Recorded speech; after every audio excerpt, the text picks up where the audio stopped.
We've seen the rate cuts from the Federal Reserve, an emergency 50 basis point cut. What's the administration working on to complement that?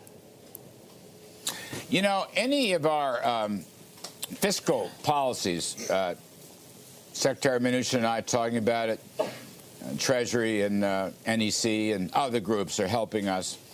We're in the camp, Jonathan, that wants timely and targeted micro measures, not large, sweeping, hundreds and hundreds of billions of dollars that don't affect incentives and don't affect growth in any permanent way.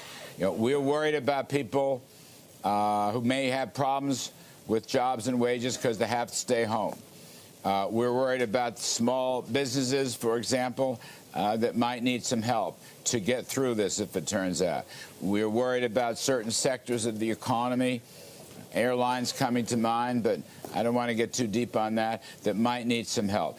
We're looking for targeted measures that will do the most good in a short period of time, not large macro kinds of solutions which don't help economic incentives and have no permanent impact on growth. We want to just get through this and help folks as much as we can in a targeted way. Larry, that's music to my ears because we've got a bit of a problem here.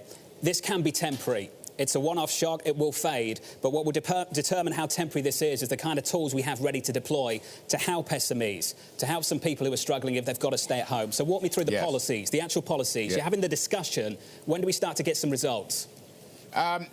Stay tuned. Stay with us. We may have more to say about this next week. I think we need to do this, Jonathan, when the actual facts come in. Now, we're getting reports from industries. We had the airline people in the White House earlier this week.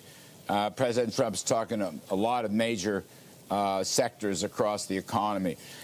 We just want to keep gathering as many facts and information as we can before we come up with anything specific. But we are looking at this, and as I say, temporary and targeted to get through this, which will be, God willing, a temporary virus problem. That's our approach. We're not looking for big picture, gigantic packages that will not help growth, we've learned in the past, and will be, huge budget busters.